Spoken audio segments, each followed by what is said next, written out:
अच्छे और बुरे कर्म का फल क्या मिलता है।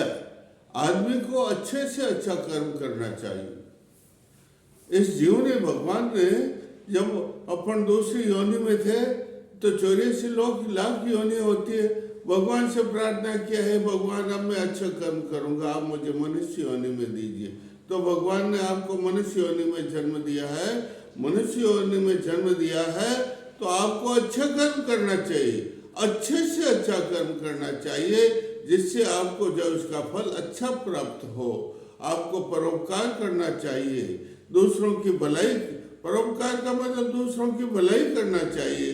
कोई दुखी है तो उसके दुख के अंदर सुख के भागीदार, सुख देना चाहिए, भागीदार बनना चाहिए। उसके दुर्भाग्य को हटाने, दुर्भाग्य है तो उसके दुर्भाग्य को हटाने की कोशिश करना चाहिए। हर तरह से उसकी मदद करना चाहिए। गरीब आदमी है, उसको भोजन नहीं मिलता है तो आपको चाहे कि उसको एक तरह का भोजन दे, उसको वस्त्र दे। और मकान, झोंपड़ी है, टूटा फूटा मकान है तो अच्छा मकान बनाने के लिए उसकी सहायता करें। हर तरह से निस्सहाय की, किसकी, निस्सहाय की सहायता करना चाहिए। इससे आपके कर्म अच्छे बनते हैं।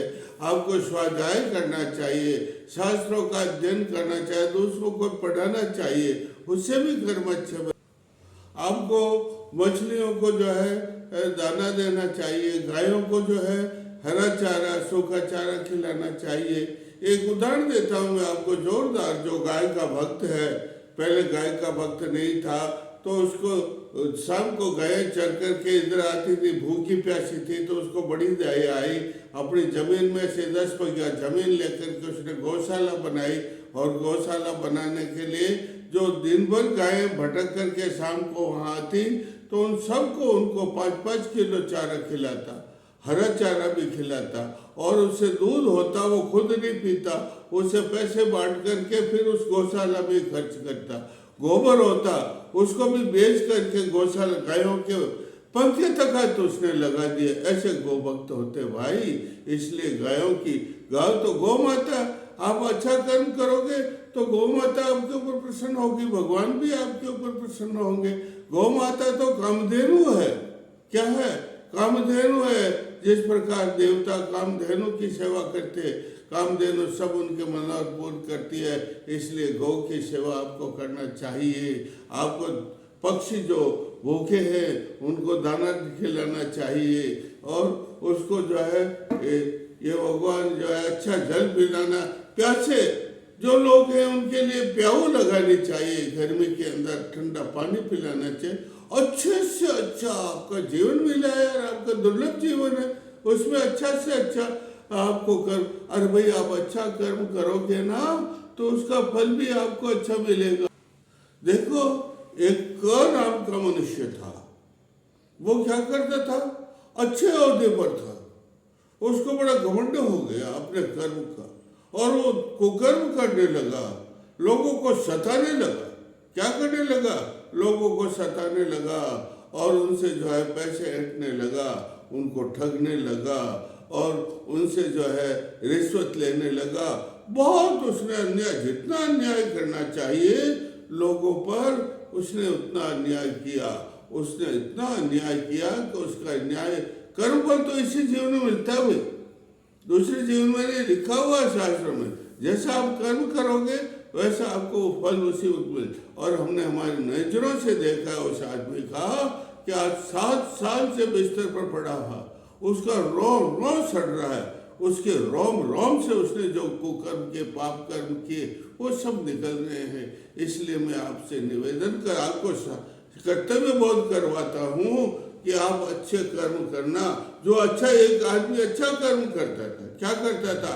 गायों को चारा डालता था, भूखों को भोजन खिलाता था, प्यासों को गर्मी के अंदर पानी पिलाता था। और कोई अंधा आदमी होता उसको लकड़ी पकड़ के रास्ते पर दिखाता था और अनेकों परोपकार करता था, दूसरों की भलाई करता था। दूसरों की निंदा कभी नहीं, निंदक नहीं राखे आंगन कुटी छबाए। अरे, निंदा करने वालों को तो अपने घर के ऊपर कुटी को छबा करके रखना चाहिए और अपने को किसी की निंदा नहीं करनी चाहिए। किसी को दुखी देख करके दुखी होना चाहिए और उसके दुख को बांटने का प्रयास करना चाहिए, उसको सुख देने का प्रयास करना चाहिए। अगर आप अच्छा कर्म करोगे, साधन संपन्न हो जाओगे, वैभवशाली हो जाएगा, उसका फल मिलेगा आपको। और एक बात और कह देता हूँ भाई, आप अच्छा कर्म करो, ऐसा शास्त्रों में लिखा हुआ, गीता में भी लिखा हुआ, निष्काम कर्म करो। कामना मत करो कि मैं कर्म कर रहा हूँ उसका फल मुझे प्राप्त होगा, नहीं, निष्काम करो। इच्छा मत रखो कि मेरे ऐसा फल मिलेगा। और जो भी कर्म करते हो, मनसा वाचा कर्मणा, मन से, वचन से और बुद्धि से सब कर्म भगवान को समर्पित कर दीजिए। अच्छा कर्म करते हो वो सब भगवान को समर्पित कर दीजिए, तो आप जीवन मुक्त होगा, आपको बहुत अच्छा से अच्छा फल अपने आप प्राप्त हो जाएगा, भगवान की प्राप्ति तक हो जाएगा। उसका जो अच्छा कर्म करेगा उसका व्यापार बहुत बढ़ेगा, 2 गुना का 10 गुना उसका व्यापार बढ़ेगा, वह वैभवशाली हो जाएगा, उसके घर कार बंगले वगैरह सब हो जाएंगे। और जो है सब तरह का सुख, धन धान्य, वंशवेल बढ़ेगी, उसकी वंशवेल है वो बढ़ेगी, उसकी कीर्ति बढ़ेगी, उसका जश चारों ओर फैल जाएगा, बहुत अच्छा आदमी। और देव शर्मा को मैं कोटि कोटि धन्यवाद देता हूँ, देव शर्मा को मैं धन्यवाद देता हूँ। देखो, ये कुंडलिनी जागरण विद्या है, ये विद्या योग शास्त्र की सर्वश्रेष्ठ विद्या है। और जो साधक इस कुंडली जागरण की विद्या को पकड़ लेता है, जो इसकी साधना करता है, उसको 2 प्रकार के सिद्धियां तो मिलती है, इसके 2 फल मिलते हैं, एक तो सिद्धि और एक मोक्ष। अगर आप सिद्धियों में जितने चक्र हैं, मूलाधार चक्र, स्वाधिष्ठान चक्र, मणिपुर चक्र, अनाहत चक्र, विशुद्ध चक्र और ये आज्ञा चक्र, ये सहस्रार चक्र, 7 चक्र हैं भाई। इन 7 चक्रों के अंदर एक एक चक्र को भेदन होता है, सबका एक साथ भेदन नहीं होता है। माता कुंडलिनी पहले मूलाधार का भेदन करती है।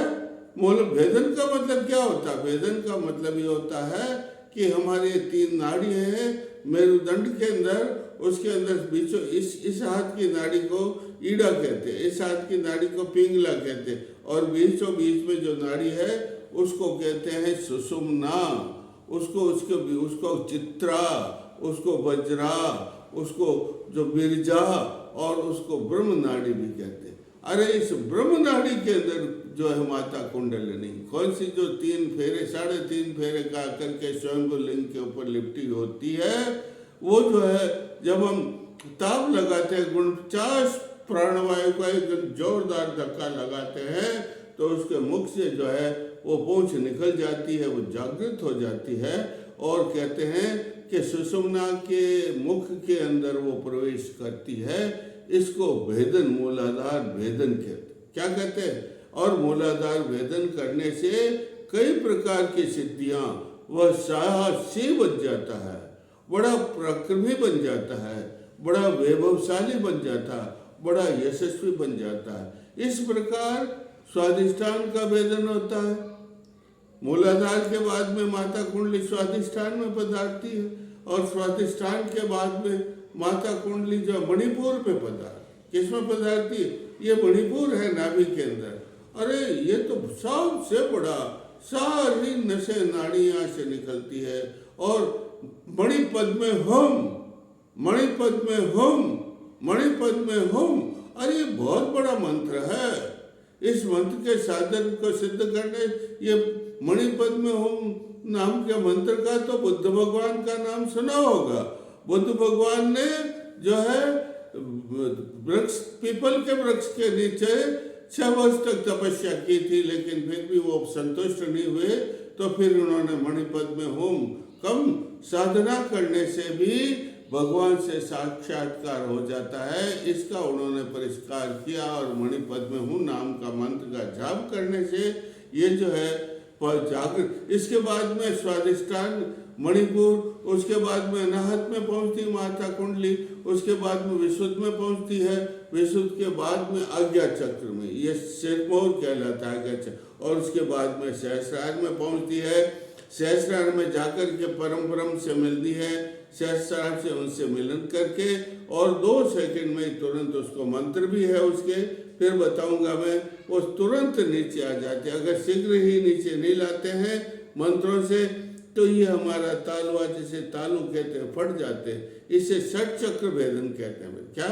मूलाधार भेदन, स्वादिष्ठान भेदन, मणिपुर, अनाहत, विशुद्ध, आज्ञा चक्र, सहस्रार चक्र भेदन, और एक एक भेदन करने से एक एक अलग अलग सिद्धियां प्राप्त होती। ये षट चक्र है ना, ये षट चक्र तो सिद्धियां प्राप्त करने, क्या प्राप्त करने का? सब जितने प्रकार की इस दुनिया में सिद्धि है, केसरी विद्या, शरीर हल्का हो जाए, अणिमा, गरिमा, लघिमा, महिमा, दीर्घमा और योग साध, ये सब सिद्धियां इससे प्राप्त हो जाती है। इसलिए हमें इसकी साधना करनी चाहिए। बोलिए श्री राम की जय हो।